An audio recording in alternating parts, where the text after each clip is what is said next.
रोजच्या व्हिडिओमध्ये कितीतरी कमेंट्स असतात दक्षूबद्दल, तर आज ना मी सगळ्या काही गोष्टी ह्या व्हिडिओमध्ये क्लिअर करते. तर नमस्कार, मी शुभांगी आणि हा आहे माझा मुलगा दक्ष, म्हणजे तुमच्या सगळ्यांचा लाडका दक्षू. तर आता 15 महिन्याचा तो झालेला आहे. तुम्ही सगळ्यांनी मला एकच विचारलं होतं की दक्षू आता बोलतो का ग? दक्षू, बाबाजी ते भुबू होता ना, कसं ओरडायचं तो? कसा?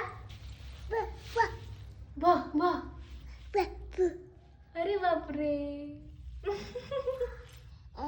आता त्याला इतक्या गोष्टी कळतात ना आणि बोलताही थोडंसं येतंय बरं का. तर बऱ्याच जणी मला नेहमी एक विचारतात की दीदी, तू तुझ्या दोन्ही बाळांना सांभाळून घरी इतकं नीटनाटकं कसं ठेवते ग? पण आता थोडीशी पहिली चिडचिड होत होती, पण माझं असं आहे ना की काम थोडंसं लेट झालं तरी चालेल, पण आधी लेकरांकडे लक्ष द्यायचं. त्यामुळे ना घरी नीटनाटकं होतं आणि लेकरांचंही व्यवस्थित राहतं. तर जेव्हापासून मी त्याच्या भाज्यांमध्ये असं तिखट काही दाखवते ना तुमच्यासोबत, तर बऱ्याच जणींनी मला विचारलं होतं की तू त्याला तिखट कधीपासून देते? तर दक्षू जेव्हापासून 1 वर्षाचा झाला ना, तेव्हापासून तो तिखट खातो आणि इतकं तिखट खातो ना की जसं आम्ही तिखट खातो ना त्याच पद्धतीत त्याला आवडतं. आता तुम्ही विचारतात दक्षू इतकं छान कसं जेवण करतो ग? पण त्याचे ना रोजचे इतके नाटकं असतात. बाकी तुम्हाला अजून काही विचारायचं असले ना तर कमेंटमध्ये कळवा. भेटू आपण नेक्स्ट व्हिडिओमध्ये. बाय.